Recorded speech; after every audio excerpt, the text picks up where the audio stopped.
Good afternoon, everyone, and welcome to Tel Cockerel, Tuesday, the 9th of October, 4:20 in 4 o'clock show. The reason why we're late is all down to me because I took a work call and I've ended up having to deal with a work call and I've had to delay starting the show. So really sorry, apologies to people, and I'm glad that people did hang about and stayed on. So welcome to you all. We have the returning Queen Ellie. Yes, a bit of a tan going on. How are you, Ellie? Looking good. Yeah, I'm an official mother-in-law to a Chelsea fan, unfortunately. Ew, but no. I had to welcome him into the family with open arms, and because he's a nice lad, despite the Chelsea blue badge on his calf. Oh no, Yes, he's even got a tattoo. Yeah, which my husband mentioned in his really funny speech. It was a really great wedding anyway. So, but I'm glad to be back on Tel Cockerel.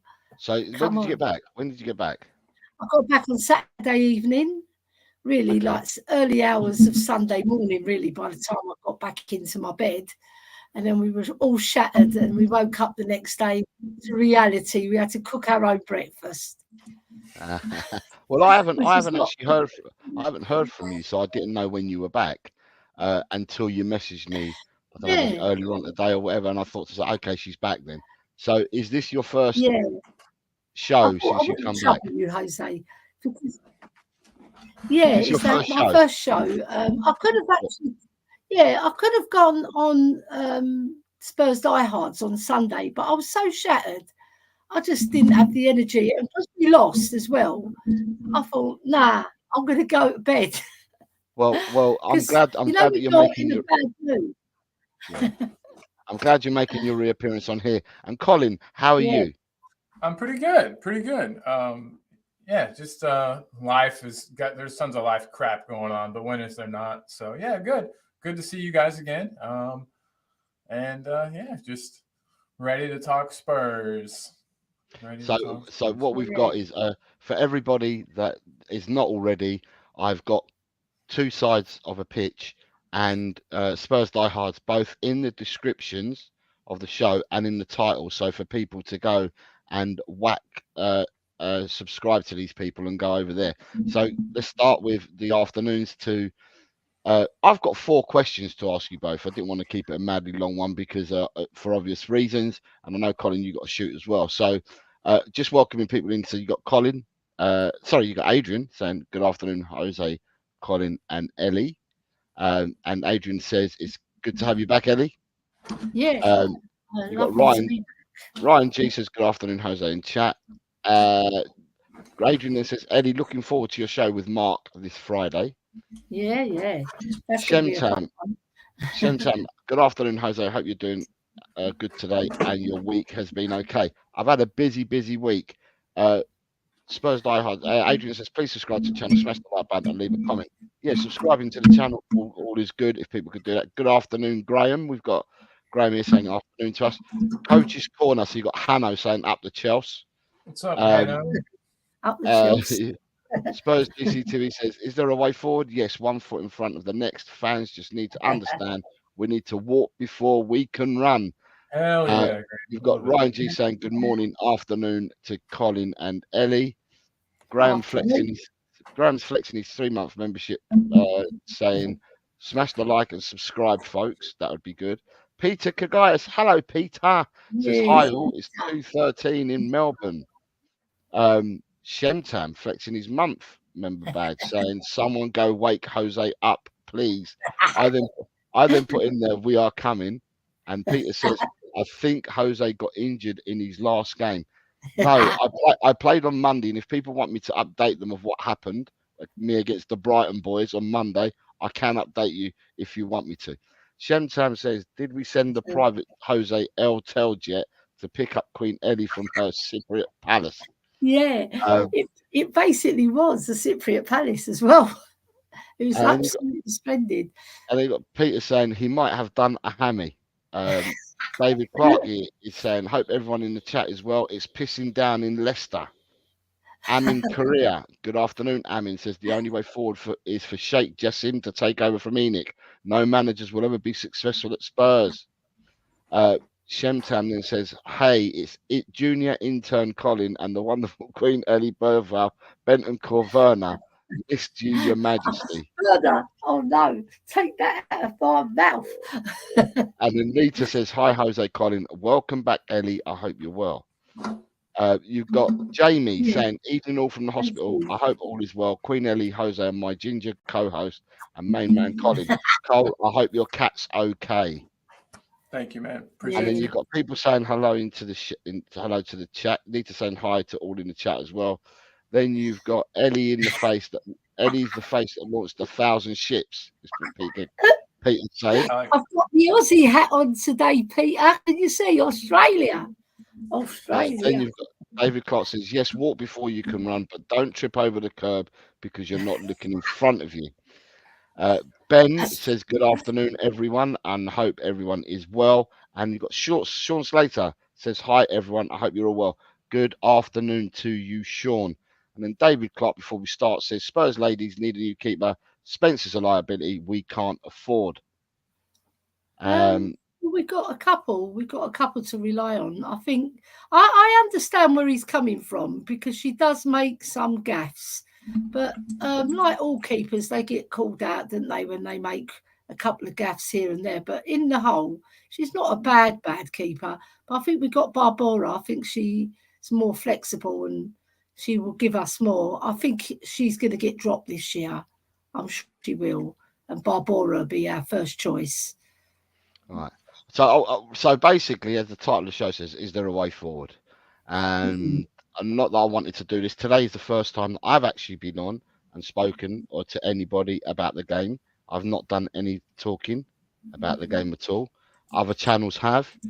Other YouTubers have. I've seen everything on X. I've seen everyone having their bits and pieces on it, and I haven't had a go at it. So I just thought to myself, do you know what? And I did say that I don't go overboard, and there are other things in life.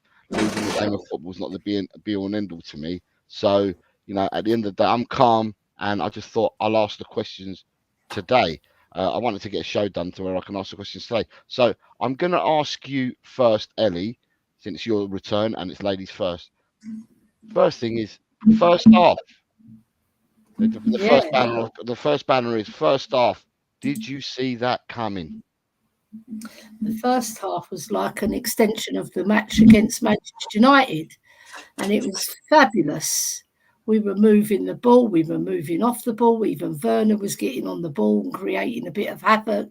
Even though his pants in front of goal, he still got there to make the effort count. In terms of like he got a shot on goal, right? But it wasn't to be for him. But out of 6, and then we go in 2-0, bossing the game, no trouble, pressing so well, doing all the right things on the ball. Maddison was cooking, everybody was on the ball. The defence didn't have much to deal with apart from little Matoma, and the Turkish boy caused us a little bit of problems. But apart from that, we were very comfortable, and I thought this is a done deal. How wrong was I? So the first half, you didn't see that coming then? No, I saw the actual first half performance because we played so well against Man United. We were on a high.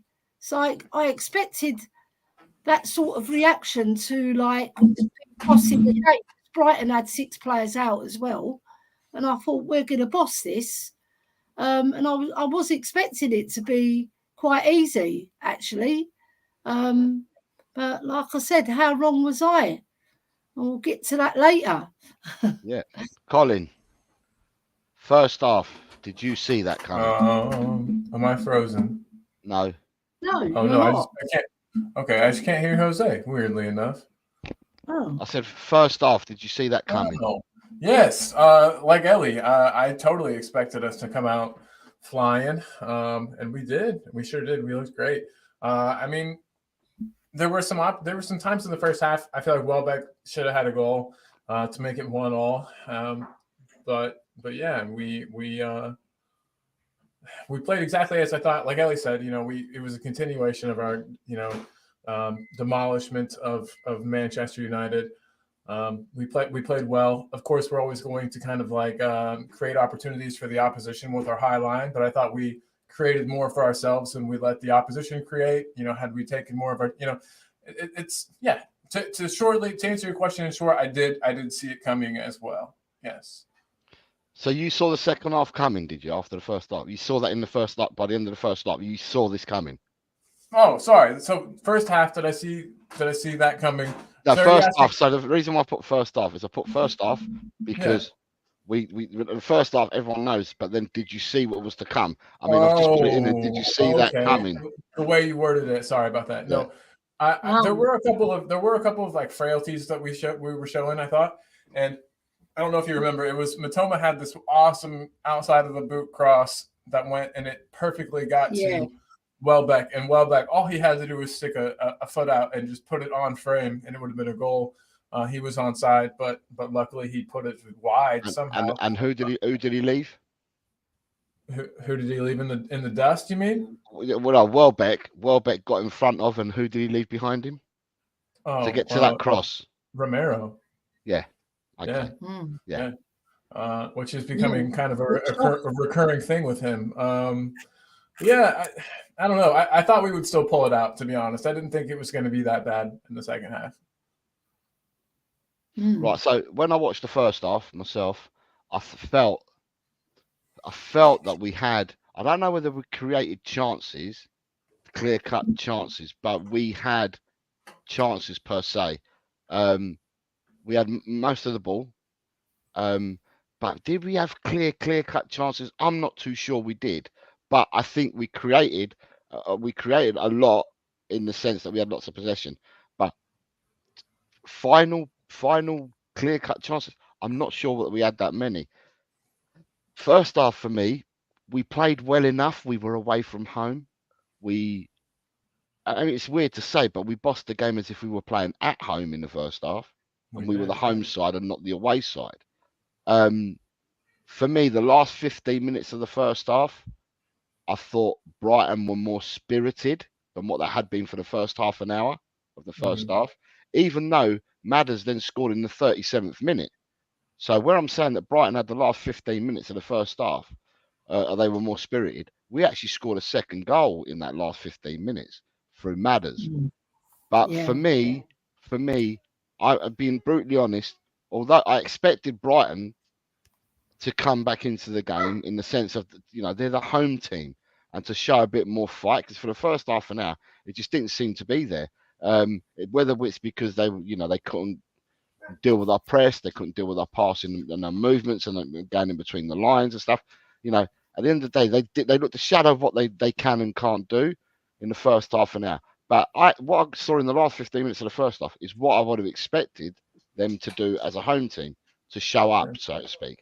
But never, ever, ever, ever, ever, ever did I sit there and think we're going to lose this game at half time. I never, ever thought we were going to lose this game. And in the first half, when you get the itches, you're like, ooh. I never got that at all in the first half.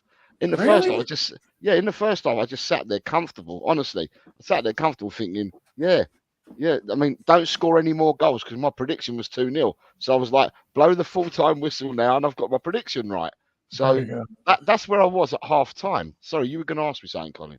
Oh, well, so I was at halftime, and even before halftime, Chang and I did the watch along, and I was calling for some subs to be made. I thought that it looked obvious to me that Mitoma was getting way too much joy on their left hand, our right hand side, and that I would have, honestly, I know that the defense isn't the best part of Porro or Jed Spence's game, but I think the game was calling out for Jed Spence to have some time at fullback. I just think Mitoma was too free to do whatever he wanted, and Jed Spence at least has the more pace, I think, to keep up with him.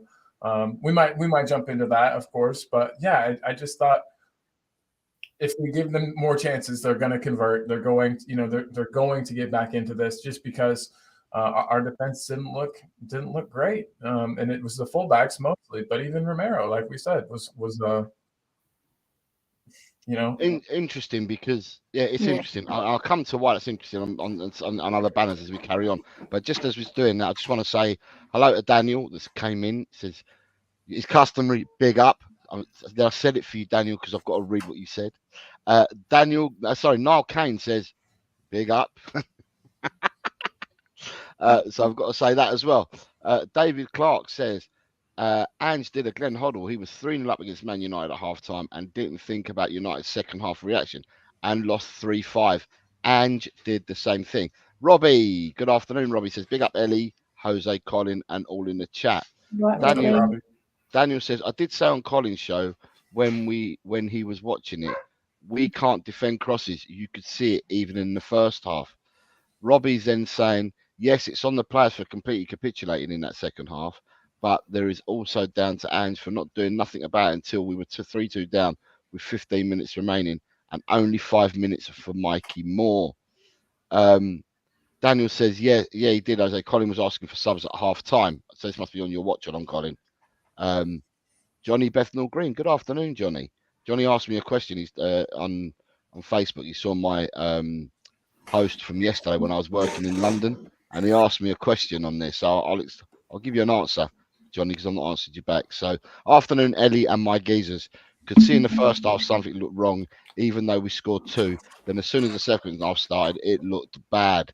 David Clark says it wasn't rocket science to know that Brighton's only way back into the game was to overload the flanks. Yet Ange didn't even take this into account. He thinks let them worry about what we are doing.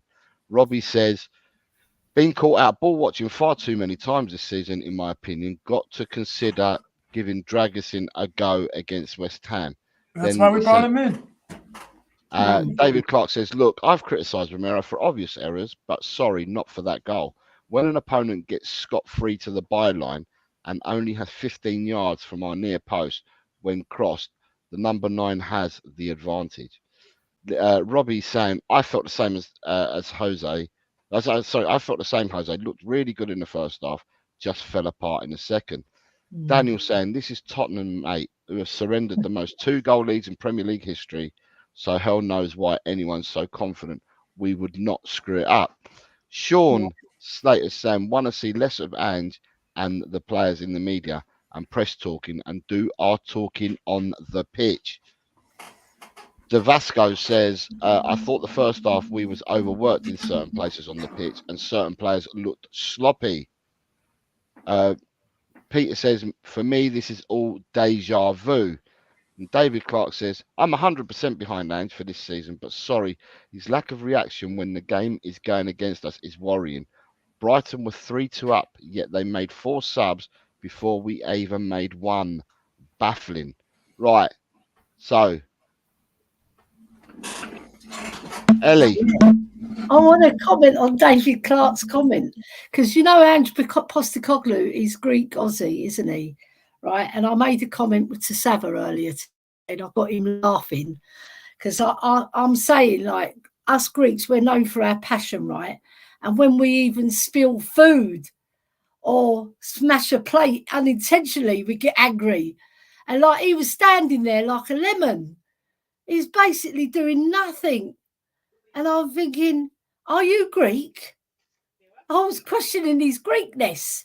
He needed somebody to go and tell him, you're great, mate. You've got to come out and smash some plates and smash some heads together.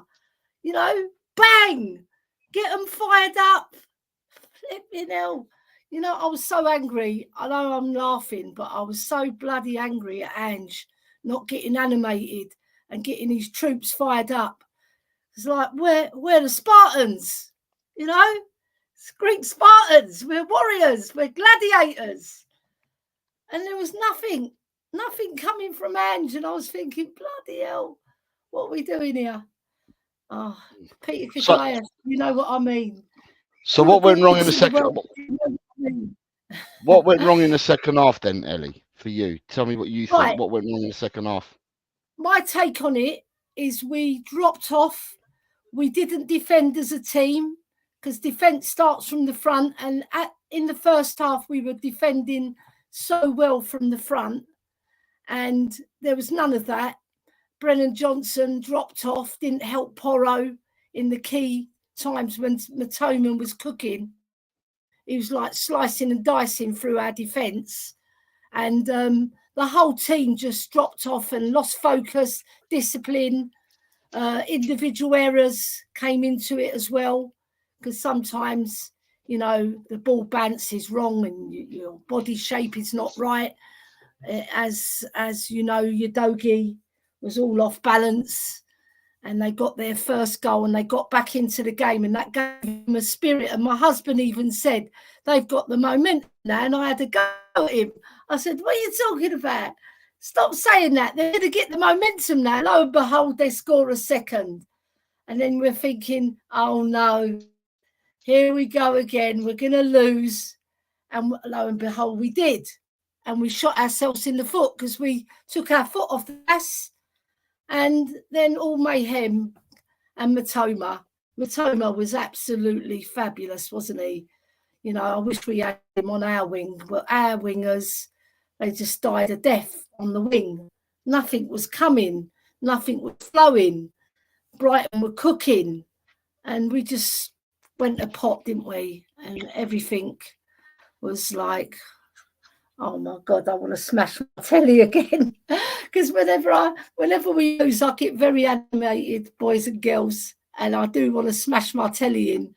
I'm one of these ladies who wears her heart on her sleeve. And it hurts my heart when we lose like that. It hurts my heart when we lose, but not like that. You know, that was avoidable if we just stayed focused and actually played our game like we did in the first half and pressed them and caused them trouble, but we didn't. And I'm afraid we lost the bloody match, and it was so heartbreaking. Honestly, I really wanted to tear something up. Do you know what it is, right? I'm a passionate Greek lady, but also I'm a passionate Spurs fan, and I feel for everybody in our community, you know. And it's bad when we lose, but when we lose in that fashion, it's even worse. I've had my rant now. You can take me off. So. It wasn't me that did it. It was your man Colin that put you on there. Do you know what? Did I didn't even know I did that. It must have been an accidental click. I didn't think I did. I was looking at you, and I think it was Colin smiling that he's done it. No, I wasn't actually. I'm also angry because I've lost one finger, which I paid 50 quid for these nails, and I've lost one of them. Look, it's dropped off already. I mean, that's so it's not the Spurs that began, it's the nail bar. So Colin, the same for you. What went wrong in the second half, mate? I've put it in a nutshell, haven't I, lads? Yeah. You have. I mean, yeah, like Ellie said, I mean, they came out, they looked, see, there you go. I didn't do that. I don't know how it's happening. So they came out and they close up. They just looked ready. You know, they looked ready. They looked like they had a good team talk. They just came out with more energy and intensity than us. We have a tendency as a team, I think, to kind of think, job done, and that's it. You know, we thought we'd won the match. We also have a propensity to kind of sometimes, I don't know, I don't want to say take teams for granted, but I think that we thought, oh, we've just beaten United. This is just Brighton. We've got this. And their young, youthful, exciting manager got them up, got them ready for the match, and they were just more clinical. Like I said, in the first half, there were chances for them. And I think in the second half, they just took them. They took their chances. Once they got that first goal, crowd was behind them. A 2-goal lead is a dangerous one because, they get that first goal. They were at home. Their crowd gets all excited. They kind of pumps them up. They become, that 12th man. And from the time they scored that goal, I was worried. And, we just got sloppy as well. We have a tendency to kind of hang our heads. People say that we need, a better captain or a captain because, Sonny wasn't on the pitch. but nobody was really getting the troops together and saying, I mean, I even feel like Kane would have done this. You know how Kane, people said he wasn't the best captain either, but I think Kane would have gotten some of the players together. He would have said, hey guys, you know, keep your heads on straight. We've got this. Stay calm. You know, don't let the occasion get to you. Just relax. And there was nobody to do that. Nobody to calm our players down. And of course we knew, or you should know, that Ange isn't going to change the way he's doing things. So we're going to go out still, you know, all out attack, try to just score more goals than them. Should we have sat back? Should we have dropped the line back, you know, 5 yards or so? Probably. But yeah, I mean, they were clinical. They took their chances. We didn't. We did have some chances. We didn't finish them off, and they just looked more energetic than us in that second half. Hey, I just wanted you to bring up Ange's quotes about the match. Did you have them, Jose, about the disappointment and that we have to go, we have to leave ourselves go for it, you know? And yeah, I think his post-match. I think his post-match conference was, or the quotes at least, were taken. I don't want to say taken out of context or anything, but he was mad. He was an angry dude. I don't think that he articulates himself the best. I think sometimes he says stuff, and I'm not really sure that's what he meant. You know, like when he said that, you know, he didn't want us to win ugly, or, you know, that there would have been undeserved points. Well, we got undeserved points against Coventry, in my opinion, and we sure as heck took those. You know.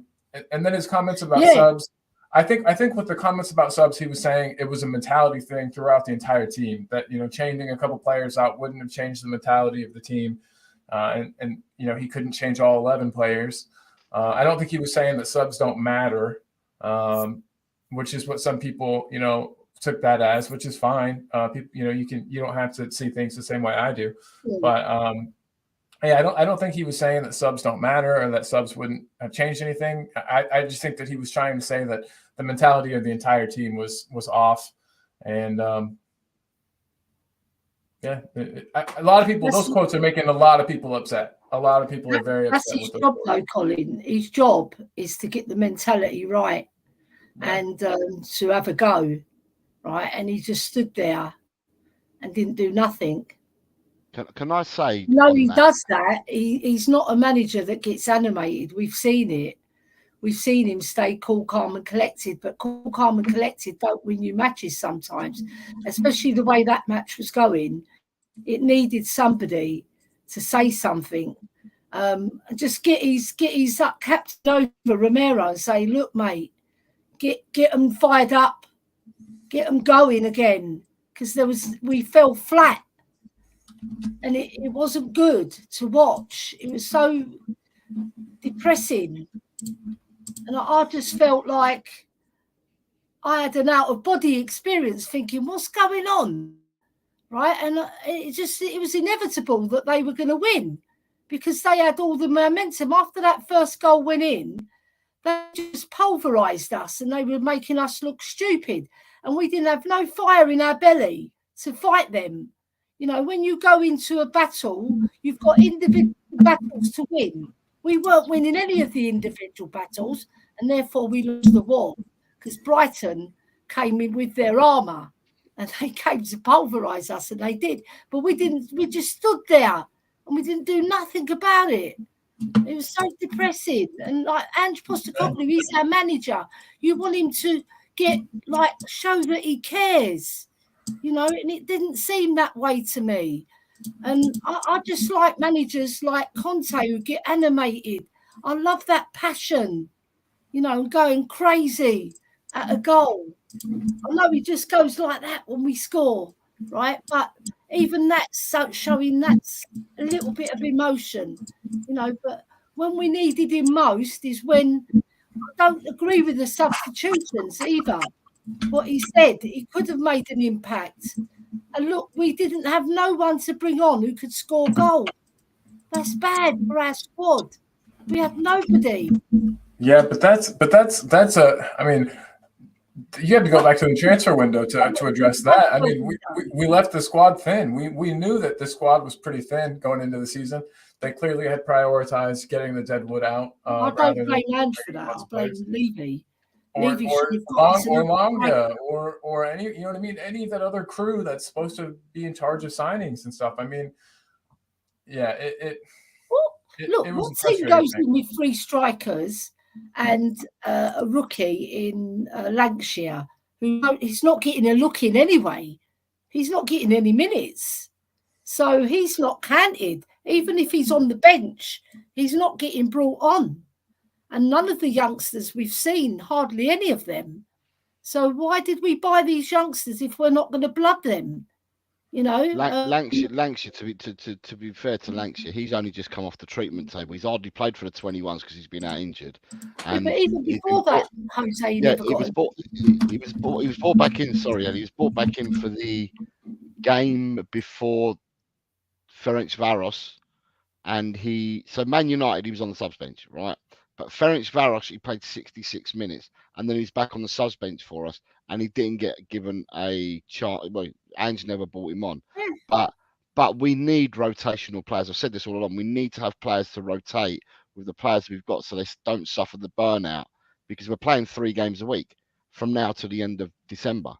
So, but that remains to be seen. Sorry, as we're doing this, I just need to catch up with the chat. You got Peter Kagaya says the players have to learn to take responsibility. For sure, Peter. And this loss is a great rocket up the butt for players. Good afternoon, Fiona. She says big drop off in the second half was the pressing in the attacking half, and she just looks incapable of changing games. It just stands there like a statue. I've put a comment out there to ask people if they can hit the like button for the stream. It all helps and it's appreciated. Just a harmless potatoes come in and said hello all, and then says big up Queen Ellie and Jose, and then one of my chopped livers. I think then he says Colin as well. But all right, I'm just messing with you, Spud. I'm just messing with you.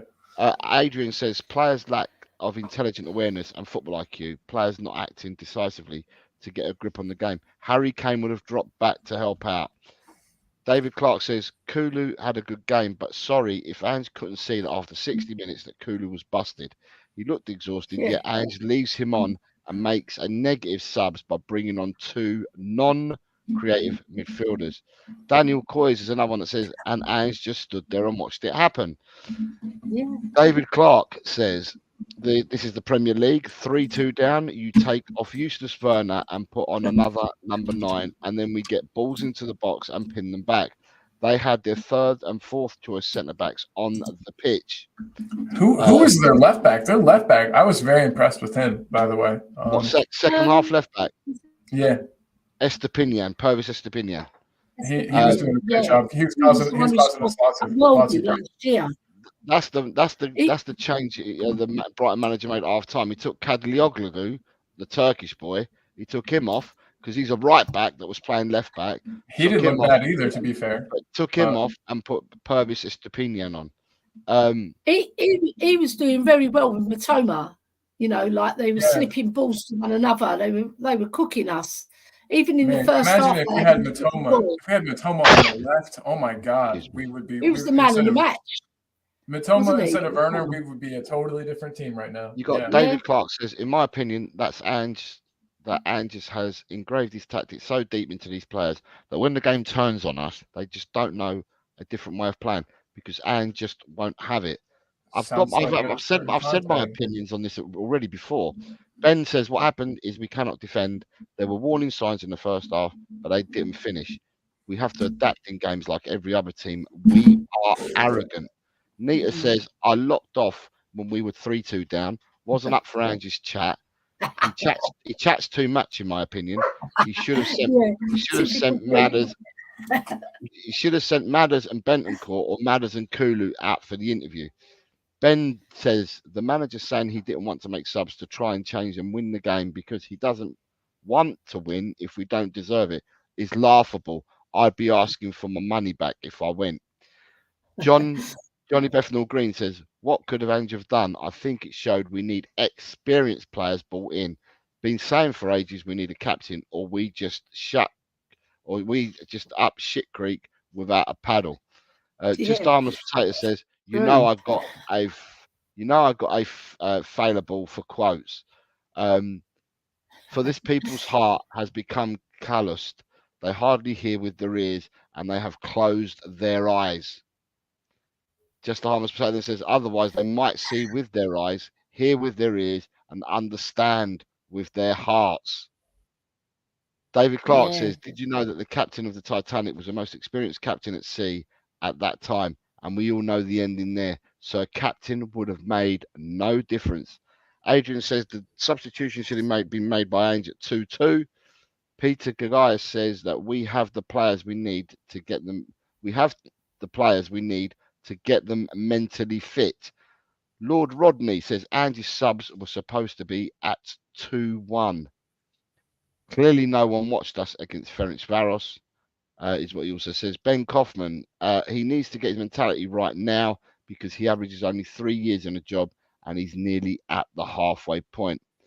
Peter says, another window. I've seen it all before. He did the same thing in every single club he has been to, including the national team. Lord Rodney says, we got cooked by Timo Firmino. Never mind Mitoma. Yeah. I've got loads of chat to catch up before we can. Bloody hell, there's so much that we haven't quite. David Clark says, I've heard Spurs fans say we want a physical captain who will call players out, but when Vicario did it, Spurs fans got their hankies out for Bergvall. You can't have it both ways. Ange is trying to make them all captains, what Peter says. David Clark, the one game that we needed the Viking King Højbjerg, where was he? Peter Kagayas. Some snails. Great. Get Pep to Burnley with a budget of £100 and see how good Pep is. Rodney Trotter says 3 goals in 21 minutes. That's 1 in every 7 minutes. Ben says he's had 3 windows. He should have the players he needs by now. I'm not sure. I think you need more than 3 windows to exact the squad, and then you need to refresh as well. So some of the players that you've bought in, you probably need to move some of them on and bring more players in. Just keep refreshing the squad. Daniel Coy says anyone who says Ange is not to blame at all are smoking strong stuff. Done all until we were down, while a 32-year-old Brighton manager was making changes to win the game. Lord Ronnie Trott says, then guess what Brighton's they did? They sat back, just a harmless potato. The team will never be ready. It's a foolish idea. Next season, we will have to replace Son. Pep is at City for 8 years and is still bringing in new players. David Clark.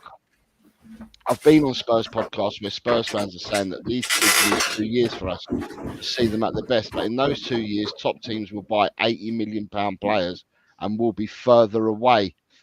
Adrian says the doggy was awful, but not alone in defensive errors. Smithy, Senor Garcia Cole, the Queen, I've missed ya. I never want to see Werner again. This brother is shit. Then you've got Daniel Cook says, yeah, imagine you pay for a ticket and travel to follow your team and you hear the manager say they're crap. Then you've got Tom81 says, good evening, everyone. I'm just fed up with the whole thing. It's the same old story, same old Spurs. Good evening to you, Tom. Waffle TV says, big up Eltel and the chat. Good evening, Waffle TV. I hope you're well. Lord Ronnie Trott says, blame the doggy all you want. Porro and Romero were also culpable, in my opinion. I know it's popular to find a scapegoat, but a whole lot are to blame. Not one stood as someone can change the game. Lord Rodney Trotter says, not one of our players took the game by the scruff of the neck, but blaming the doggy is just lazy. Waffle TV says 7 games played, a lot of football to play still. Yes, Waffle, yes. I knew Welbeck was going to score, was watching him and his movement in the first half and second half. It was going to happen. We got cooked. Tom81 says, Postecoglou is a second-rate manager. Only ever managed in leagues no better than the Championship. Simply not good enough. Peter is saying the first coaching job he had in his first year, the board wanted to sack him, lol. He took them out of it and won the Premiership the following 2 years running. Oh, sorry, it wasn't the Premier League. And Lord Rodney Trott says Werner is a net negative. Yes, good at stretching defences, but in the first half, but that's literally all he can do. And Adrian says only 31 games to go. Right, so yes, come on. Right, now that I've caught up with all the chat, because there was loads of chat to catch up with. Thank you very much for putting your comments in there. I've managed to read them all. And what I will say now is, right, to me, in the second half, right, and I said this on Spurs Dials on Sunday night, and do you know what? Usually I say what I say straight away, and what my thoughts are straight away is usually what I think has happened in the game. And Adrian was on the show on Sunday night, and to me, what I said on Sunday night, and I'm going to say what went wrong in the second half. In the second half, the whole team came out, and they just weren't at the races. I don't know whether it's a mentality thing. I don't know whether they played rock paper scissors at half time, and whether they all decided to come out and mess about. I don't know what they did at half time, and I don't know whether they were drugged. I don't know whether they had the same cups of tea and there was something wrong with it. I haven't got a clue what happened, but they came out in the second half. Lasagna gate, but Brighton gate maybe. But they didn't look at all, and it's obvious it was night and day. They didn't look like the same team that had left the pitch in the first half. And when they come out, it was too many players. I mean, it's a team effort. There's not one player you can blame this on, but we had so many players in the team whose performances dipped alarmingly in the second half.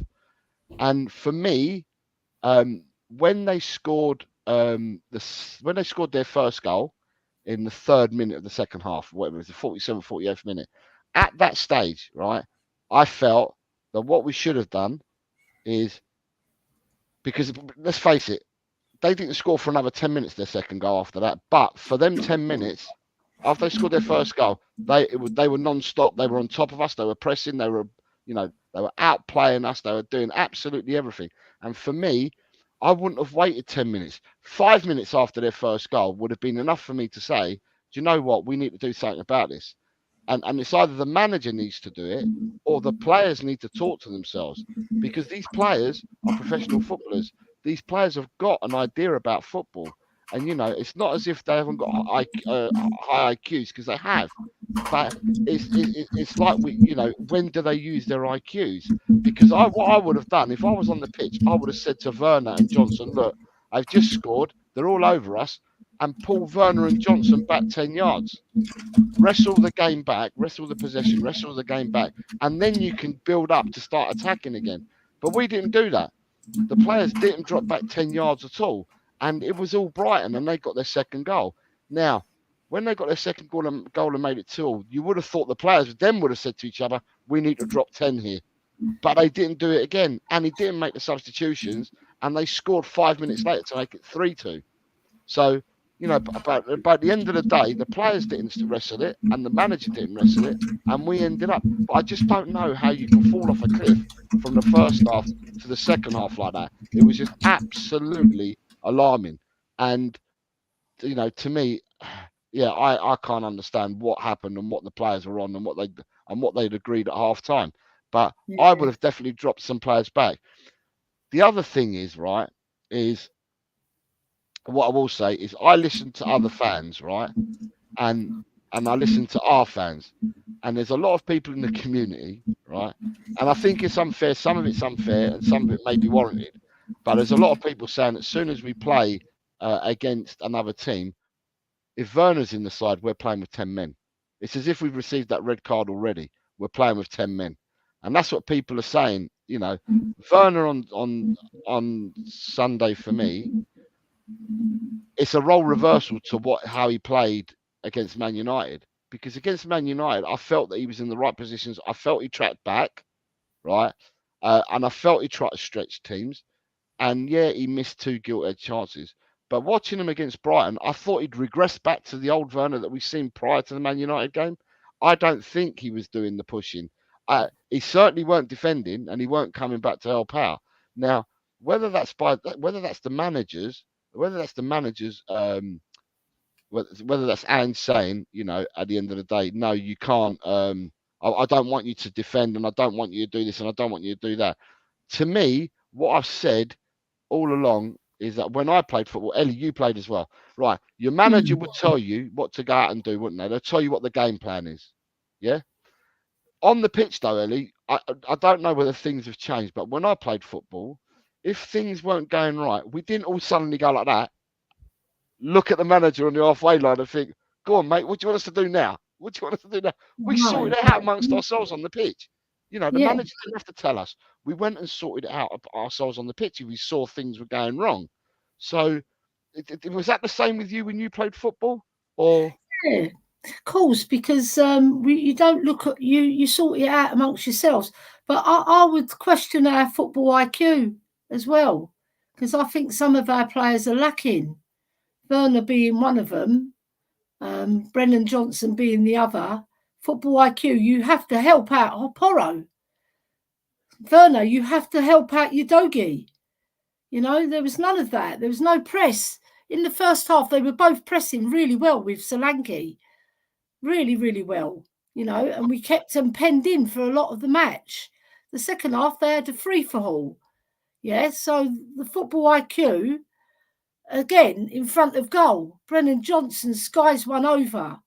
Simple tap-in, even easier than the one that he scored. You know, and the only one I can really think of who's got real football IQ, there's two players, Madison and Kulu. The rest, I question all of them. Even I don't know, you know. I think Van der Ven's got football IQ. I think Poro has. I'm not being harsh. I'm just being real, because I think Van der Ven in that match. Bentancur's got it as well, I believe. I just think that people just let themselves down big time. Yeah, I agree. There's a few other players that are really good in our team, even Romero, but he switched off a lot in this season, and we've been caught with our pants down. But it's not just him, because you defend from the front, and then once they get through that press, you defend from the middle. If they get through that press, you all bank up, you help each other. There was no camaraderie to help one another, you know, and that's where you need somebody, a proper leader. I disagree with David as well. You do need a captain. I really do. I think it makes a massive difference when you've got a solid captain. And you see that the most successful clubs that have ever won any trophies, they've always had a solid leader. It's proof in the pudding. Like you had your Vieiras, your Keanes, your what's his name at Chelsea, Tony Adams, not Tony Adams, the other guy, the idiot. John Terry, the one that gets in all the photographs. John Terry. John Terry, yeah, I forgot his name. Yeah, but there's many more. Like you go back to the 70s and 80s, you had many leaders who led their clubs to glory. We had our great Danny Bradshaw, we had Steve Perryman. Fantastic. They weren't always the most beautiful footballers, apart from Vieira, who was a very good footballer, but they get stuck in and they'll get the team fired up and they'll grind out a result. When you're going to be losing the game, you grind it back. And when you're going to lose the game and you win the game because of that leadership, I really do believe that a captain does make a massive difference in the team. But just going back, because I want to ask Colin the same thing, because Colin obviously played football as well when he was younger.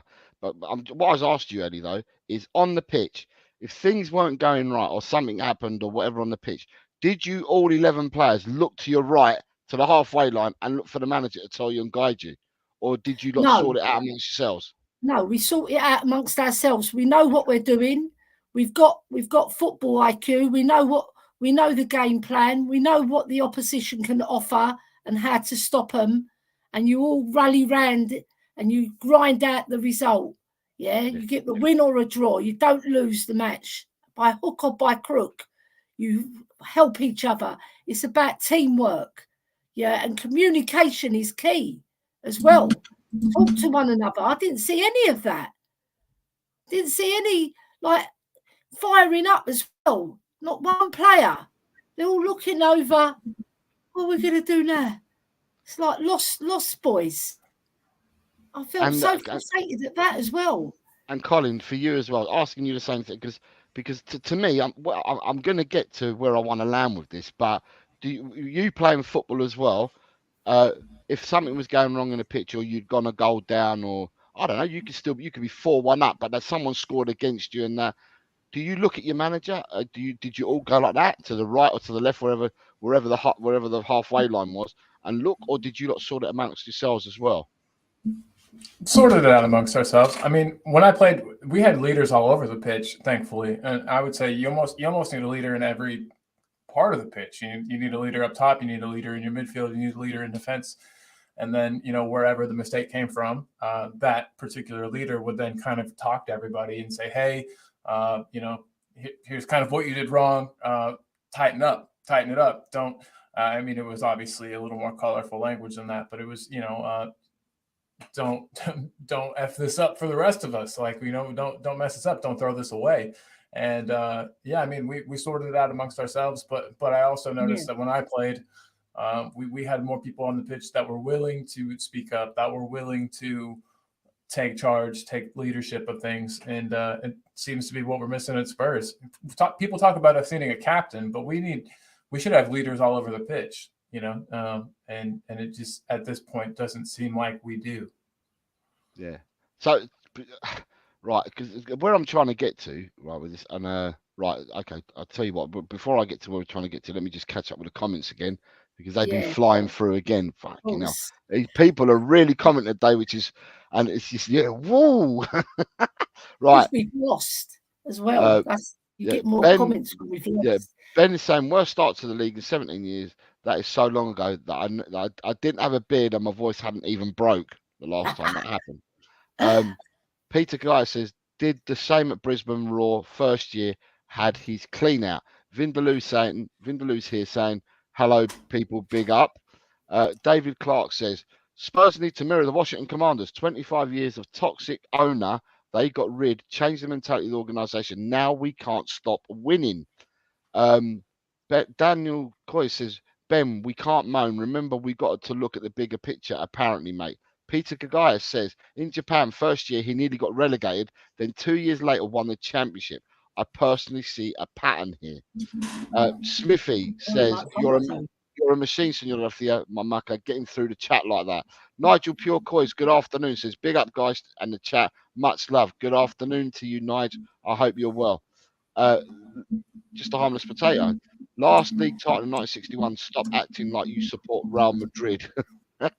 Vindaloo says, to dare is to do, you need to get that change for a start. It's like what Anne says, it's who we are, mate. Vindaloo, I'm coming back for you, don't worry. Smithy says, second half, I think they all had Buju Bant on Bong, if I'm honest. Just a harmless potato says, but good news for Wolves fans, they can refund ticket prices when their team lost. Lord Rodney Trotter. It started after the second goal when Brighton went 2-0 down, despite missing nearly their entire team. They said that we are better than this. We can hurt these lot, and they did. Mitoma was showing us danger signs 20 minutes onwards. Ryan G says lots of refunds incoming to the potato. Vindaloo, Jose, we had this conversation before about adapting, and you said Ange had been adapting. I told you, stronger opposition, you can tell Ange plays the same way. Right, adapting and playing the same way are two different things. Vindaloo, you don't watch Tottenham, right? If you watch Tottenham, when we're talking about adapting, all I heard was we got inverted wingers. Fullbacks. They invert. Well, they haven't been inverting. We're playing different to the way that we played last year. So he's made adjustments. So, the same narrative that people keep spinning all the time, don't wash with me, because I have seen the changes, the small little tweaks and changes that he's made. The comments are things that he says in a press interview 6 months ago, get brought up again and again and again, right? So, because he said that's who we are, mate, people keep bringing it up because he made that comment in an interview way back when. So, at the end of the day, it's the same narrative I'm hearing all the time. People that watch the game and understand the game knows that he's made tweaks and changes. Do we play the same style of football? Do we have the same philosophy? Yes, we do. The philosophy hasn't changed. He wants to play that way. But the tweaks and the adaptations to get to play that game, he's made some already. But, we haven't changed the way we play. That's what I'm going to say on that. Then I'm going to answer these and then come back to where I was on the banner that Ellie and Colin have already answered. Ange has a rigid system and sticks to it. So you're expecting young players to change their instructions on their own. when the coach has his arms folded and his mouth shut. Werner had a good first half and wasn't at fault for a loss. I never said he was. I just said that people are saying and opponents are saying it's like playing against 10 men. Sorry, it's like playing against. Have a good first half. It's like playing against top 10 is what they're only playing against top 10. Sorry, so it's like playing against 10 men is what people are saying. Right. When you got Werner in Werner the team. Hold had a good first half, right? Oh, I don't agree with that. Okay, Werner. I'll come back. Hold on. Werner screwed up a simple cross after 17 seconds. Two sides of a pitch podcast. Thanks, man. But I'll stop now. I will be better. I don't know what he's referring to, but anyway. I call him the banter king. Okay. Smithy says, Jose, don't back him. He's crap. I can't believe in 2024 Werner is considered a professional footballer. Lord Rodney Trotter says, I'm not blaming Werner for that loss. I blame the manager that picked him, didn't take him off at half-time or at 2-1. By 25 minutes, Werner's job was done. David Clark says, listen, we have watched Ange for 12 months and he only has a plan A. Vindaloo says, yeah, but we didn't identify last season that Ange won't change, but some were saying that he's been adapting. You're adapting is totally different. You're saying it, and it's totally different to what adapting actually is. He'll play the same style of football. Play the same style of football, the same philosophy, but he's made tweaks in between. Right, sorry, let me just catch up. So you got it down here. Lord Ronnie Trotter says he helped stretch Brighton's defence, and we got a 2-goal reward. After that, he should have been the first sub and a lot sooner. Adrian says players have dropped back to help out and just leave Johnson out on the wing.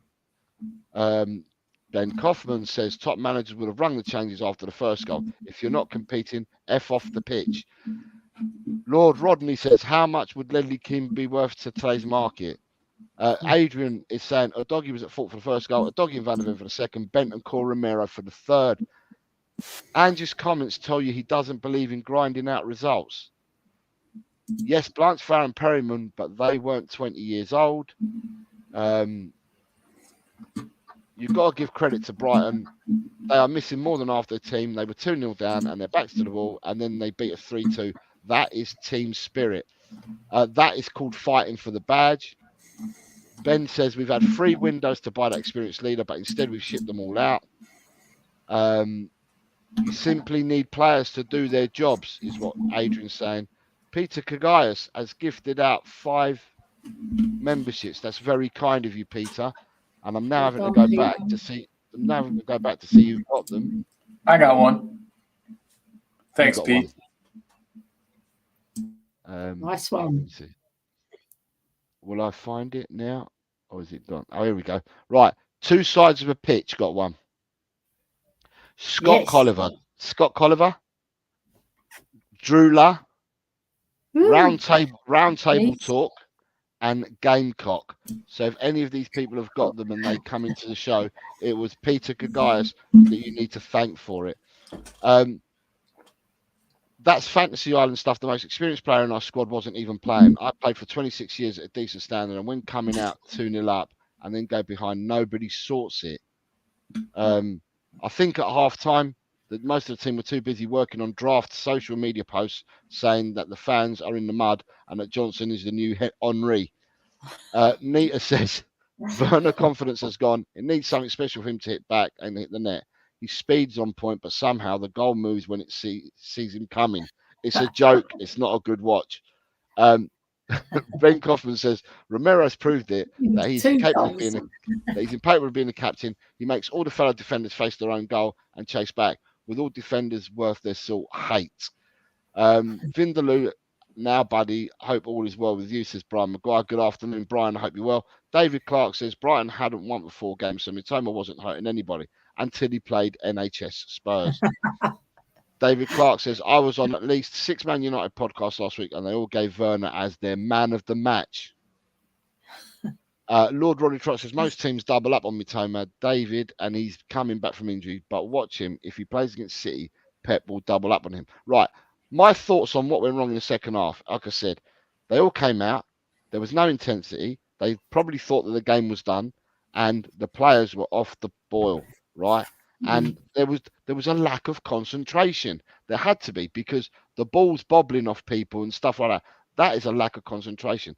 The very basic that you need to do is you should be able to trap a ball, Ellie. Would you not agree, Colin? Yeah. Be able to trap a ball. That's got to be fundamentally one of the simplest tasks. If you're going to be a footballer, you should be able to trap a ball, right?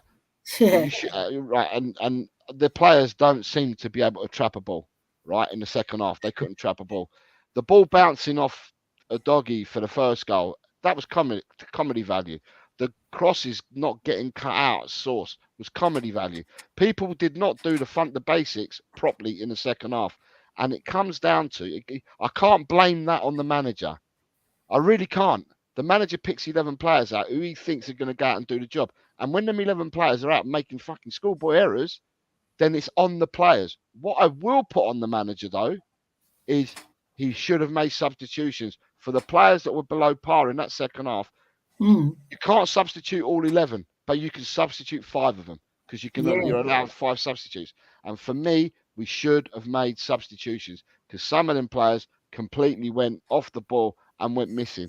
The only problem you got is if you're going to change your defence, because you're saying that all 4 are playing badly. We only had 2 defend. Well, no, mind you, you had Spence on the bench, you had Dragusin on the bench, and Gray if you want to play him at the back. You could have replaced 3 of your 4th defenders if you wanted to do that. But there was players all over the pitch. In the second half, I felt that Johnson was ineffective, and so was Werner. They both didn't do any attacking for us at all in the second half. They didn't drop off to defend to help, and they didn't attack either. So to me, we were playing with 9 players in the second half. And I just felt that some of our other players were so overworked trying to plug holes that Johnson and Werner weren't covering. But I will blame the manager in the sense that he should have made substitutions earlier, because the warning signs were there. And from their first goal onwards, it was all bright. Well, it was all Brighton in the second half, but they just didn't stop attacking. So I would have come out at the second half having made 2 subs. If I was the manager, I would have subbed out Romero and Porro and started with Dragusin and Spence at half time, Colin. Yeah, well, and you can go back and I said it. Okay, why did you feel that Romero and Porro had a bad first half? I think there were signs. I think there were definitely signs that Porro was having a bad first half, and then I think that Romero definitely wasn't playing to the standard that we've seen him play before. I don't know if this system doesn't suit him, but he just looked like he was beginning to be a liability. We all know that he's got one big gaff in him per game, at least. And I think he looked shattered. He had just played 90 minutes against Ferencváros. Is that how we're pronouncing it? But he just played 90 minutes. Ferencváros. Yeah. And they're Hungarian. Yeah, Colin's Hungarian as well. He just said it. Yeah. And you know what I mean? It just seemed I didn't think he was having his best match. I think we needed to tighten up at the back, and I think that if needed, I mean, that's why we brought Dragusin in. That's why Dragusin turned down other teams to come play for us, because we'd obviously let him know that he was a good player and was going to be part of the rotation. And it just made sense to me to swap him out. We needed strength and steel back there, and I know he's not the quickest maybe, but with VDV back there, he doesn't need to be.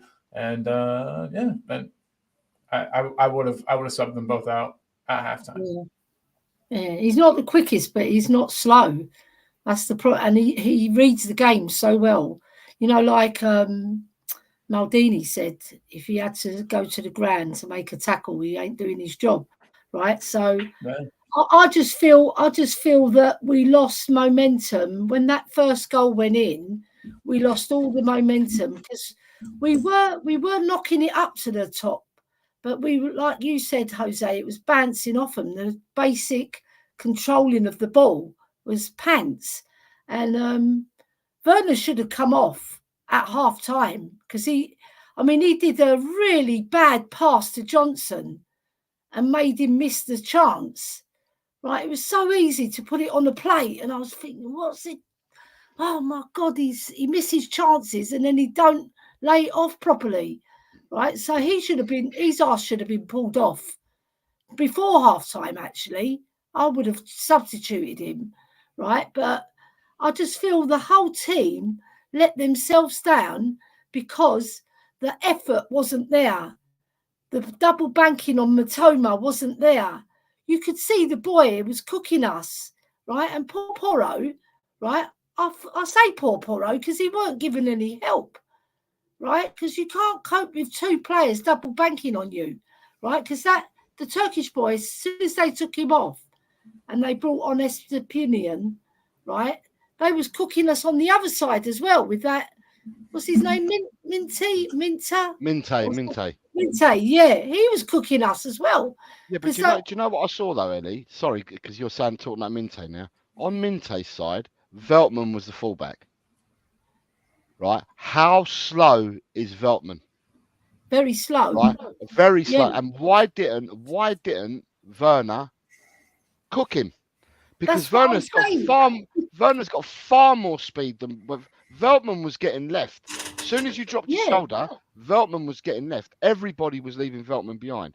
But Veltman's positioning was wrong. He was not side on, and it was wrong. And he was getting cooked every time people went past him. Werner didn't go past him at all. And I'm like, but you got the speed to get past this fella. Yeah, he's got the speed, but has he got the heart? That's the problem. You know, you could have all the speed in the world. Even Van der Ven didn't have a particularly good game, did he? Yeah. He's got all the speed in the world. But if you haven't got the heart and you haven't got the desire and the focus and the will to win the ball and help your teammates, everything goes to pot. And they were all at it. Not just one of them. You can't just blame Werner. They were all at it. Yeah. Can I just say good morning to Dekaru? Dekaru's put a cheeky comment to Peter Kagaya saying go back to sleep or something like that. So Dekaru's up as well. So you've got two Australians that it's the middle of the night for them and they're both here watching. So good evening. Good morning. Good morning to you both. Good morning to you both, I'm going to say. So yeah, going back to Tottenham, the second half was atrocious. But I can see comments and Adrian putting down and other people putting down that Postecoglou should have made the changes at 2-2. I thought he should have made them earlier. But Colin's saying half time. I'm not going to say half time, Colin. It's not what I would have called, but you've called half time. Yeah. For me, the minute they scored their first goal, you could see that we were like going like that, and Brighton were going like that. Yeah. Brighton were bound to score. You could see it after they scored their first goal. They scored their second goal 10 minutes later. 5 minutes after their first goal, I would have made the substitutions because all I could see was one-way traffic. And for me, I wouldn't have waited to get to 2-2. I would have made the substitutions when it was still 2-1, even 5 minutes after the goal. That's when I would have made the substitutions. Jose, they've got a meme with the seagull pooing on us, pooing on our cockerel. That's what they basically did. They shit on us and they just wiped the floor with us. And they had, after that first goal, that's when the substitution should have been brought on because we lost all momentum. The heads dropped. They were all looking at each other. Like, is it my fault? Is it your fault? Is it my fault? Is it your fault? It was all your faults. If I was on that pitch, I'd say, wake up, you idiots. Wake up and smell the coffee. So what's funny, right, Ellie and Colin, is on Monday, I did the results show for the predictions. And when I did the results show, Grant was in the chat. And Grant had come on and done the Brighton point of view with me last Thursday pre-match. And I said on Monday, I was looking forward to playing football on Monday night because I'd be up against all the Brighton boys. So whatever Brighton boys weren't in my team or in opposition, I weren't going to be nice to them. I was going to take them all out. And that's what I said. And Grant was in the chat and he was going, should I wear shin pads and all that? And I said, you know, after you stunned me, because he was one of the players that did me a couple of weeks ago, where I've got my shin is completely full of cuts, where I've got stud marks. And I ended up on Monday, and just to let people know that we're in the chat on Monday, I didn't have to foul any of them. I didn't have to chop any of them. I didn't have to smash any of them. What they did is they showed me respect, and they stood off me and marked me. Anyway, I got one goal, and we won 5-0. Nice. And they stayed well away from me. So I just thought I'd give you guys an update that they all stayed well away from me. So I'll start with you, Colin. Right, I'll start with you. What do we do to rectify Brighton? Well, I know that this is going to be a controversial statement, probably, but I do think that, and I'm not saying the entire thing's his fault, right? But we need something different as a team. We need to make some kind of a change, and I think that Romero probably ought to sit for a match at least. I think the Dragoshin has he should have an opportunity to show us what he can do. Just because somebody's captain or vice captain whatever. I mean, that doesn't make you undroppable. And I don't think that Romero has been playing particularly well for a couple of weeks now. A lot of times he seems to go to sleep and completely lose his marker, and a goal is scored because of it. I don't think that Dragoshin would allow that to happen. He made his mistake. He got the red card. I think he's probably learned a lot from that. They've probably been practicing his positioning and, him staying in line with, the rest of the defense if we're going to try to catch him, offside, so that he's not playing players onside and then having to run back and, foul somebody. I would definitely, you have to make some kind of a statement and let the players know that they're responsible for things, that your spot's not guaranteed. And so I just as the first change, I would start Dragoshin in place of Romero, and I would also probably, I would definitely play Mikey Moore on the left instead of Werner. Werner's a player you could bring on real late in the game, and I think he could have a pretty big impact. Playing against tired legs, playing against a team that's already kind of gassed. Use that pace he's got. Slap a couple crosses in there. Yeah, I know he's got not the best cross on him, but against tired players, I think he could be useful. But yeah, start Mikey Moore. I understand not playing him or starting him in that match. He's just a young guy. He had just played 90 minutes himself, or over 90 minutes himself against Ferencváros. And those are the two big changes I would make. I would also be a lot quicker to either change formation up so that we can have Solanke and Lancashire in, or just be a lot quicker to take Solanke off. He's a good player, but he didn't have a preseason with us. You can tell whenever he's gassed, his pressing is probably one of his best attributes. And whenever he loses that, he's just not as impactful of a player. So those are the two changes that I would make just right off the bat. And then obviously, the manager needs to be quicker with subs. If he notices something changing, if you notice the manager for Brighton was looking at his iPad thing a lot, he was constantly talking with his assistants, and they were looking at stats most likely, seeing what players were tired, what players were, contributing, what players were at their peak, were playing up towards their peak.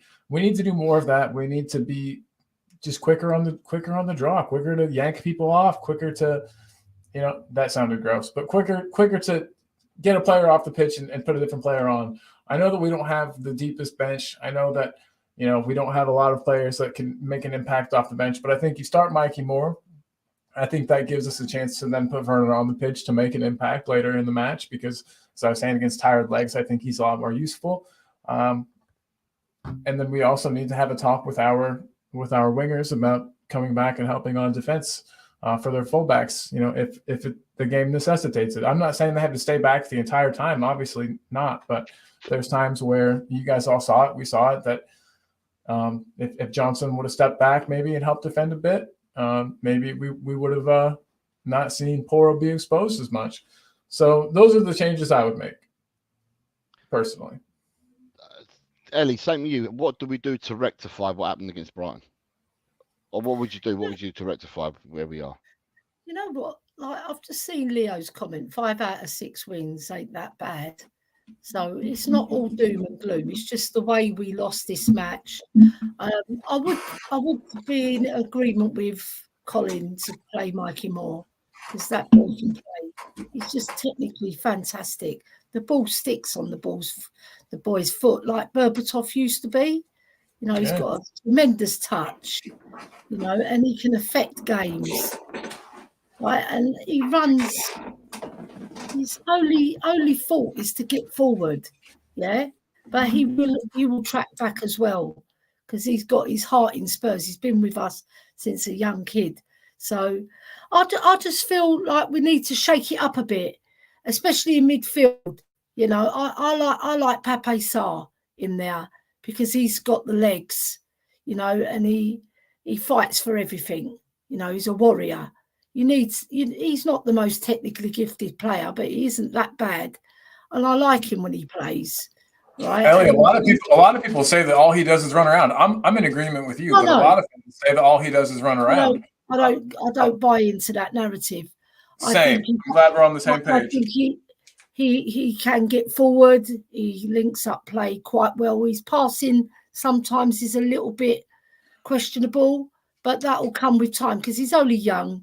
Yeah, he's not afraid to take a shot from distance too, which is another thing a lot of our players seem afraid to do for some reason. Yeah, he scored a few goals last season for us in key games as well. Got us back into matches. But I like him because he'll fight for every ball, and you need warriors like that, you know. And I would actually play still keep with Maddison because he can create, and then play Basuma instead of Benny. And bring on Benny later because Benny hasn't got the legs to last the 90 minutes yet. You can see it. He was waning. And once he waned, we lost a lot of our blocking and a lot of the good work that Bentancur put in the first half. He dropped off big time in the second half. And they penetrated through the middle. Once they'd beaten the press, they got through that middle quite easy, put it out to Matoma, and the rest is history, you know. So I would still keep faith in Romero. I know I might get a lot of stick for that, but I just feel that he is a really good footballer, you know, and he offers more than defending. He passes the ball so well. We split the Brighton defence on a couple of occasions with really good balls, so he can offer us a lot. I think Dragushin instead of Porro on the right, possibly. You know, maybe give Porro something to think about. Now he's made the Spanish squad as well. Jose, he's actually a fully blown Spanish player. I think he needs a rest as well. The boy, he's been playing 24/7, hasn't he? He needs a break. And now he's going to be probably, he might not even be picked for the Spanish squad, but he might make a look in. He might get a look in on the subs bench. He has been picked for the squad, and he will play. He'll play at least one game because he'll play one game. Yeah, definitely, and he'll probably get minutes off the bench as well. All right, so I think he needs a rest because he puts in so much effort. We can even put Archie Gray in over there. We forget that he played a majority of his minutes, I mean, out of necessity, but for Leeds at right back last season. Plus the fact that he plays in the midfield. We ask our defenders to kind of be midfielders too. That's an idea, you know. I've got a problem, Jose. My computer's saying I've got to restart in 5 minutes. Okay. If you're staying on longer, if you send me the StreamYard link, I'll come in on my phone. Okay. All right, I will do. Yeah, I'll have to lock off here. Okay, it's saying it's going to chuck me off. All right, I will do. I'll send it to you in a second. As we're talking. I'm going to try that at work today. I'm going to say, hey, work, the computer is going to log me off in 5 minutes. I got to go. Yeah, I think it's a universal thing. I think maybe it's an Ange Postecoglou thing. We've been criticising him heavily. Yeah, exactly. I do like Ange, but I just don't think he's got the tactical mouse to turn games, you know, in the key moments that we need. Right? He's not a bad manager, but I don't know. I want to back him. I really do want to back him because he's a Greek man as well. So I'm on his side. Right, and I'll probably be a bit biased because he's Greek, but other than that, I think he does lack a little bit of adaptability. You know, I know you say he has adapted, Jose, but he hasn't adapted enough for me. I think he needs to adapt more. Yeah, but where I'm saying adapt is there's different ways of looking at adapting. And one of the criticisms is he doesn't adapt, he plays inverted fullbacks. Well, he hasn't been playing inverted fullbacks. So that means there's an adaptation. I don't play. We don't play with a 6 yet. Bentancur has been playing. If I don't, I'm not. I don't. Yeah. Right, I said I'm not going to call out midfielders by numbers anymore, but they're holding midfielder, if you like. Right, It was Bentancur. Don't play with a holding midfielder. It's Bentancur's the one that's been playing with a holding midfielder all season. So what I'm saying is that he's made adaptations, but when people are talking about in-game management, that's something different. Adaptations. He's made adaptations. People are criticizing his in-game management, but calling it adaptation. But for me, he's made adaptations. You know, you got to single out what adaptation. Yeah, I get you. Means. Like, Danny said he played for Juventus as a number 6 for 4 years, so he's got experience in the position. But I personally think Bentancur is wasted as a number 6. I think he's better as a number 8, like leading the charge, because he's got so much technical ability and can affect the game up top rather than from the back. I just feel we've wasted the talent in Bentancur, because when you see him against Man United last season and he got that goal when we drew 2-2, that was the Bentancur we all know, right? And when he got us back in that Leeds game and we won, I think we won 4-3 that game. You know, he's such a technically gifted player. I think his skills are wasted a little bit defending the goal rather than leading the charge. Let me just say hello to some people. So I'm going to say hello to Tin Man 007. Mikey Romero is here. Says good afternoon to all of us. Dekaru says, I think we need to start some of the youngsters. The senior players need to learn they are replaceable. We've had 5.5 good games out of 6. Who else joined this? Someone else came in. Oh, Leo from Mile High is here. Leo, good afternoon, Leo. I hope you're well.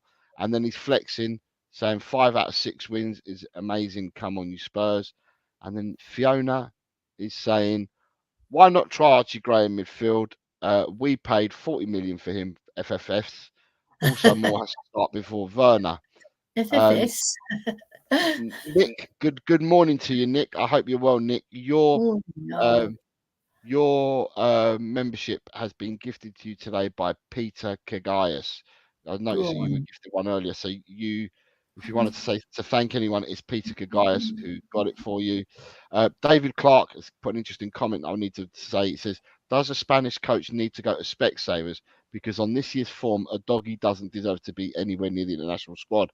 Well, he won't only need to go to Specsavers, he'll have to go elsewhere as well, because a doggy is Italian and not Spanish. Yeah, he's an Italian boy. So you got that. Sorry, Italy. Right, so can I just say, right, so for me, I did the pump-up show, before I go on to the last banner, I did the pump-up show with the Irish Hotspur before the game, obviously. And when we were talking about the lineups, like what's your predicted lineup, who do you think the team would be? I said at the show, right, Ange will probably go with the same team that beat Man United. If Sonny's out, which he is, then it was just a replacement for Sonny, because you don't switch up all your other players. But I did say, and this is where I'm coming, I did say on the pump-up show, before the Brighton game, I said, where there was a gap between Moore and Werner, and Werner would always get selected before Moore, right?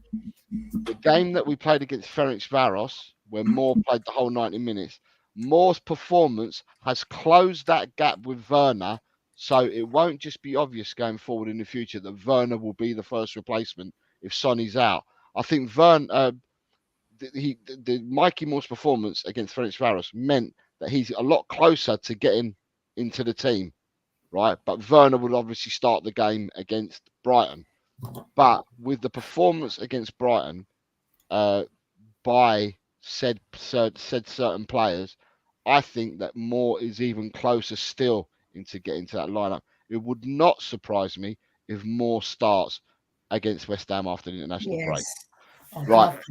With Romero, what I'm going to say about Romero, and it'd be interesting what you two guys think.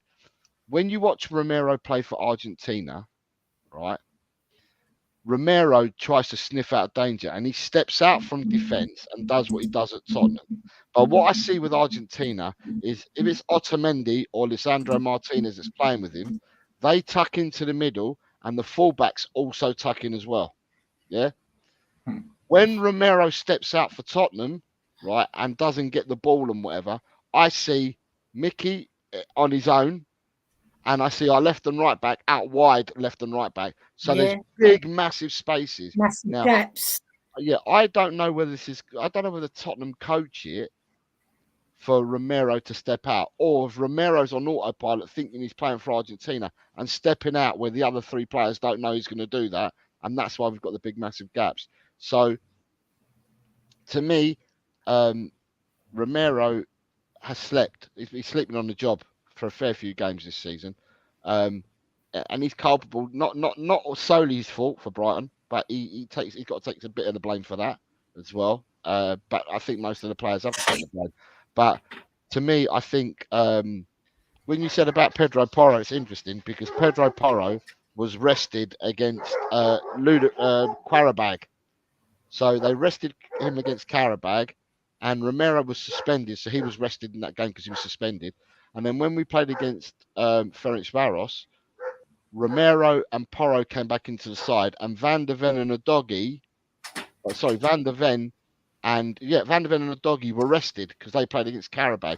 So some of these players have been given a rest already. And it's interesting that you guys are saying that you think Porro is playing too much football. We have got a thin squad, and I've said this all along. We have got a thin squad, and with having a thin squad, you'd like to see more players. You'd like to see more rotation with players. Angeball is here. Angeball says, big up panel and chat. Come on, you Spurs. Johnny Bethnal Green is saying, we only lost one game and most of you lose your shit. Get over it, ladies. That's football. It's a funny old game. Smithy says, well, we'll see, Ange, because we all know when it starts looking like we're not getting top four, that Champions League money isn't there. Levy pulls the trigger. We've seen it so many times. Peter is saying, you all think you know better than that's pure desperation. None of you can sit down and analyse what he meant with his comments. I don't. I do, you don't. Nick saying, look at the post-game presser and try to tell me that he has no emotion invested. He is fully invested in this project. The club was set back 3 to 4 years since the sacking of Poch. Angeball is saying, in the second half, the midfield weren't mobile enough. Kulu and Madison were knackered in the second half, and Romero was far too slow on the ball. Dekaru says, I'm very much enjoyed the last 6 games apart from the second half against Brighton. What's important to me is to see if Ange addresses what he saw over the next game or two. Only then will I make decisions. And I'm running through these because I'm trying to get people. I didn't enjoy the Coventry game though, because I thought Coventry deserved to win that match. I just didn't enjoy it. It was really a bad performance against Coventry. The standout performance was against Man United, but they didn't give us much. They didn't threaten us. They didn't press us. So it was quite an easy game for the boys to win. Other than that, we've played quite well. We've played quite well in a lot of the matches, but not for both halves. And this one against Brighton, we just dropped off the biggest drop-off I've ever seen us, apart from when we played Brighton last year, because we played rubbish in that game. We absolutely played when we lost 4-2. Yeah, that was even worse than this performance because we didn't play good in either half. So Peter's saying, I can see what he's trying to do. I've seen it many times over and over. Right. So the last banner, because I know that Colin's got to shoot. The last banner is clearly is what do you envisage we go next? Or where do you envisage we go next? And what does the next couple of months look like for Tottenham? That's a loaded question for you guys, but that's the whole idea. I only wanted to keep it short and sweet. 4 questions.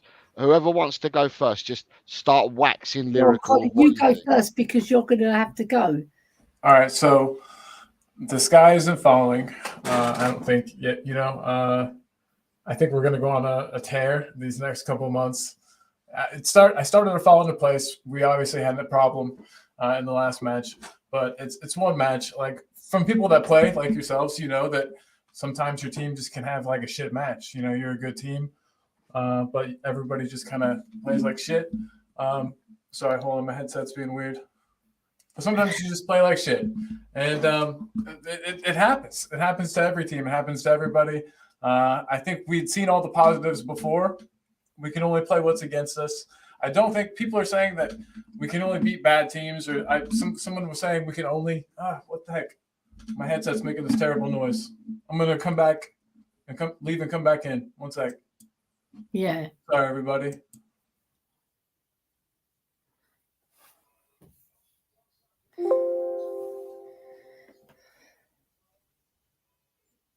So where's Jose gone? Jose, are you there? Okay, can you hear me okay? Yeah, Jose's just disappeared, that's all. I know. I want to wait. He's going to take another call, probably. You're probably right. But no, I think we're going to, I don't know. I predict we go on a winning streak. We win the next couple of matches. We're doing great in the cups. I don't know.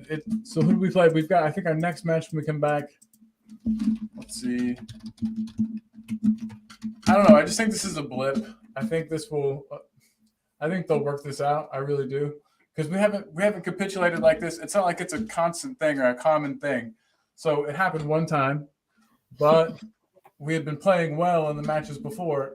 You know what I mean? We'd had more good games in a row than this one bad, I think, would erase. Yeah. I don't know what do you think? What do you think, Alison? I think we're going to go on another run because I saw enough in that first half and enough against Man United. We've got players that are on form. They just dropped off in that second half, and we can't slate them too harshly because at the end of the day, we've gone to Man United and battered them 3-0. Regardless of how shit Man United are, that's still a fantastic result, right? And by hook or by crook, we got through that Coventry game, and we were rewarded with a game against Manchester City at home in the League Cup. So we can go on a run. West Ham, we can beat them. They're sort of up and down with their form. We've won 5 out of 6. So we've got to continue on that trajectory of getting W's rather than L's. All right. So our players know what they did wrong. And I don't see we're going to see another performance like that. I can't see it. Because and we'll have private words with each individual as well. Because you can see he was right pissed off at the end of that match. Right? He does care.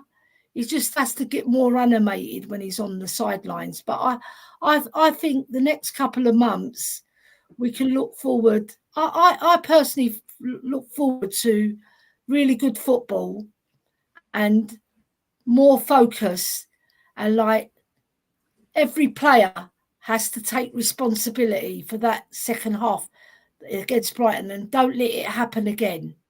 Do not let that happen again, because if it does, the fans, we're forgiving most of the time, right? But we've seen it last year, Aston Villa 4-0, and then we lose 3-0 to Fulham with a terrible performance. We don't want to see that again. And also, somebody pointed out, we've lost 8 out of 14 games. That's a big loss. Even though we've won 5 in the last 6, we've lost 8 in 14. So we've got to put that right as well.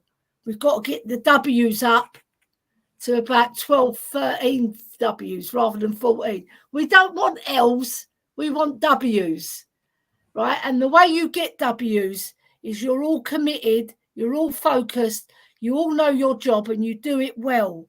You don't drop off like we did against Brighton. Like we go on that pitch and we play with our hearts and we play for the badge, yeah? And that's Angie's job as well, to get his troops fired up. And then for the second half, if we've taken the initiative and we've got the lead, like we've done in many of our matches in the last 5 or 6 games, we've got to make sure we keep that momentum for the second half, because otherwise we're going to end up with a lot of L's. Right. So just to tell you both, right, because I've just I've asked the question. I didn't even look. But for the next 2 months takes us till, what's today? The 9th of October. So that takes us to the 9th of December, all right, for 2 months. So in October, what we have left is West Ham at home, Alkmaar at home. Yeah. Then we're away to Palace, and then home to Man City. They're the 4 games we've got left in October. Yeah. Yeah. Then November brings us home to Villa, away to Galatasaray, home to Ipswich, away to Man City, home to Roma, home to Fulham, away to Bournemouth, and then home to Chelsea. That's 2 months worth of football that we've got. So in 2 months, we've got 1, 2, 3, 4, 5, 6, 7, 8, 9, 10, 11, 12. We have to play 12 matches. Sorry, that's between the 19th of October. Sorry, 19th of October. Sorry. Then we've got Rangers away. Then we've got Southampton away, and then Liverpool at home. So basically, in a 2-month period from when we next play, which is the 19th of October, till the 21st of December, we play 1, 2, 3, 4, 5, 6, 7, 8, 9, 10, 11, 12, 13, 14, 15 matches in 2 months. It's a lot of football. That's a lot of football to be played. That is. So, that's what you've got to do. If you're going to be a top team and compete, you've got to get through all those matches and get more W's. We've got to record at least, you said 15, did you? We've got 15 games to play. So in all competitions, we've got 15 games to play. If we're serious and Ange Postecoglou says we're going to compete, we've got to win at least 13 of those. Yeah. To be up there. Because Man City are not dropping off anytime soon, and nor are Arsenal, because they're on the train rocking all the way down the bloody steam, like a steam train. Yeah, so we got to get on that steam train with them. Otherwise, we're going to be left behind, because we're 9th. Even though we've won 5 out of 6 of the games, we're 9th. And we're 10 points, aren't we? So we're 7 points off the top already. So we're playing catch up already. Right. So I just want to ask a question, because I can see people here in the chat. Sorry, as we're talking away, talking about that Brighton weren't lucky. No, Brighton weren't lucky. Who said that Brighton were lucky? Because no, Brighton weren't lucky. No, Brighton weren't lucky. Brighton deserved their victory. They played really, really well in the second half, and they deserved their victory. So if someone has said they were lucky, I must have missed the comment. Because to me, Brighton weren't lucky. Brighton deserved their victory. No, at the end of the day, they worked for it. They worked for it. The second half capitulation from Tottenham, Brighton deserved it, because although we're the ones that capitulated, Brighton made inroads. Brighton did all the running in the second half. Yeah. So Brighton weren't lucky. Brighton played us off the pitch in the second half, and in the last 15 minutes of the first half, Brighton were playing really, really well in the last 15 minutes. And like I said at the start of the show, they looked like they were the home team in the last 15 minutes. Yeah. Tottenham looked like the home team for the first half an hour. And in the last 15 minutes, when Brighton came back into it in the first half, we actually got our second goal. So, and also, Jose, right, Welbeck played like a proper number 9. His movement was fabulous. The pockets of space he was finding behind our defensive line, he made some really clever moves. Even in the first half, he just missed out from that Matoma cross when he was stretching, but he didn't quite get there. And then he done one where he hit it past the post. So the warning signs were there that Welbeck was up for this match, because he's an ex-Gooner as well. All right, he started at Manchester, but all the Gooner fans must have sent him good wishes to get one past us, and he scores the winner, and he's very deserved. The whole Brighton team, all of them deserved that victory. Brighton played well. There's no doubt about it. We capitulated and Brighton played well, but Brighton played well for the last 15 minutes of the first half. and for the whole of the second half. So Brighton Brighton looked like the home side for 60 minutes of that game. Tottenham looked like the home side for 1/3 of the game, and that was the first half an hour. But you know, it is what it is. But yeah, we'll have to wait and see what happens. What I'm going to say now is to everybody that's been in the chat, I'm going to thank you all very much for all your comments and that. It's been absolutely mental the amount of comments that we had today. To try and keep up and catch up with all the comments has been absolutely madness. I do more than other channels because not many channels. There's not many other channels that try and keep up with most of the chat, and I have tried. But today, sadly, I've been defeated about 5%. 95% I've got out there, 5% I haven't. So thank you. Lord Rodney Trotter, he says, Ellie Welbeck has good service. Yes, he does. Well, I'm going to give it to Welbeck's a good player, but he's got good movement. Welbeck's a good player. He's been around the block. He knows the game, and the thing is, he's not lethargic. He's not a lethargic forward. He's an energy bunny, and he gets everywhere.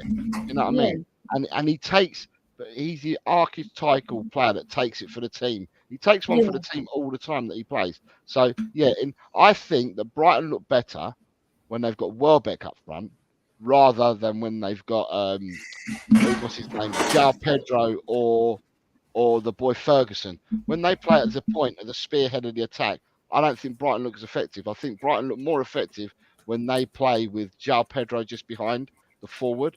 But for me, Welbeck has always been a good striker. And they've got Solly Marsh and João Pedro to come, you know, and they've got that is it Baleba, that's it. The young guy, Carlos. Very exciting player to watch. You know, even though I'm a Spurs fan, I'm looking out for certain talents, and he stood out. That boy, he's got very good technical skill, and he works hard as well. So sorry, before I go, because I've got to end up closing the show off, but before we go, I want to say to people first, I'm going to plug mine before I plug you two. I'm just going to say to people that on Friday we still got the predictions. It's the bonus week for internationals because there's no Premiership games, so there will be a show on Friday. There's a whole host of games that we'll be covering, right? So it will give people a chance. Ellie, who's missed the last couple of weeks. Right, it'll give Ellie a chance to play catch up and some other people as well. So on Friday we've got, I think at the moment, unless there's more postponements, we've got 17 fixtures that I can pick from for Friday. Whoa! Unless there's more, because if someone gets called up for an international, even though it's only one player, they postpone the game. And that's what's been happening. League One and League Two, they've been postponing games. And when I had the list set up, they've postponed even more games. So that show is still going ahead on Friday at 4 o'clock. So it's the international bonus week predictions. And it's a chance for people to catch up on points. The other show that I'm going to do is the North American people have said to me that some of my member shows are too early in the morning for them and they can't make them. So I'm going to do a show on Saturday. I'll do a member show on Saturday, and I'm going to do it at 4 p.m. on Saturday, my time. So that means that I'll be able to get some of the North Americans who are members onto the show as well. Some of the Aussies, it'd be late for them, but I know that some of the Aussies will stay up and they'll come on anyway because they love coming onto the member shows. So I will be doing a member show on Saturday. And as I said, it will still be, the predictions will still be on Friday. Ellie, for both the channels, for Ellie and Colin, I have put them in the channels in the description and in the title, so you can find them there. But Ellie, when are you next back on screen on Spurs Diehards or anywhere else for that matter? And I think her computer's frozen. So Colin, I'll have to go to you, mate. Well, first of all, hopefully Ellie comes back. She didn't say her computer was going to restart, and it never did. That's probably what the deal is. But big love to Ellie, of course, and to you. So, hey, if you guys want to catch me, I'll be on tomorrow, 2:30 UK time. is tentatively the time that it's going to be. It's set up. Got a couple surprises, a couple of guests. Yeah, we're just going to kind of, you know, do the normal thing. Well, we're actually, the title of the video is "Does Romero Need a Sit? Time for the Dragon?" ? And we're just going to discuss, you know, Spurs and life and all that good stuff. But that is tomorrow at 2:30. And you frozen as well?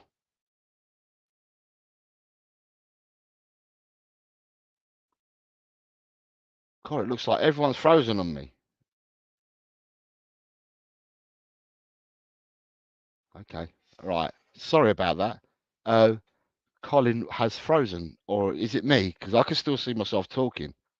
Yeah, it's just me. Oh, hey, it's just me. God, look at that. Who would have thought that I can just talk? Yeah. So for people, if you are interested, I will be doing the prediction show on Friday. As you're aware, it will be the international one. It's a chance for you all to catch up with points. On Saturday, it is going to be a member show, and I'm doing it at 4 p.m. BST, which gives an opportunity to all the North Americans to have and to come on. Ellie, I think, is doing a show on Spurs Diehards on Friday with Mark Cousins, I believe, and others. They'll have more people on there as well. So please tune in to them on Friday evening.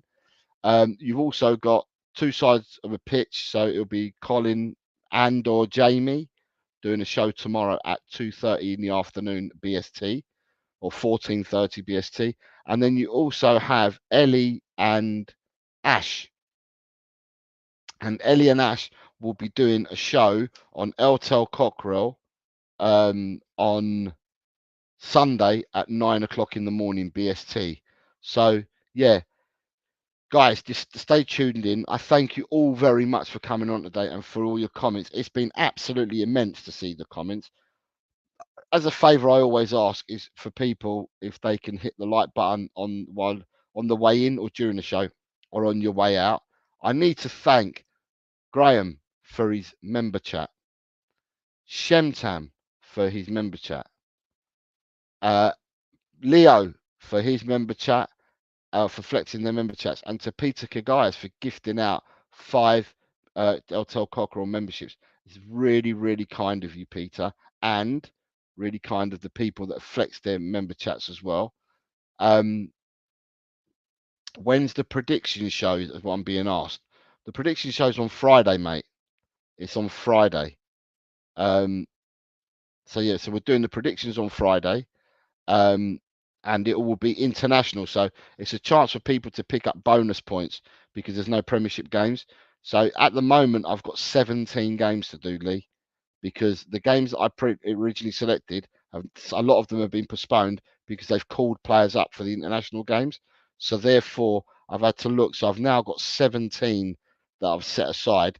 How many we use out of them 17, I don't know. I normally use 15 as a minimum, or 15 is what I normally use in the national break, and that's why it's called bonus. But I might do all 17 if they stay intact and nobody else gets called up. So that'll be on Friday at 4 o'clock, mate. And Leo says, big up Peter, what a guy as always. Yes, indeed, what a guy. So yeah, so people, yes, tune in, hit the notification bell, tune in, and I would love to see you all on Friday. By the time the others all get their act together, they may not come back on the show. And Eddie and Colin. Peter Kagaya says they put their time for us wankers to sit here and bullshit. Lol. Yeah, the thing is that with the Australian gang, right?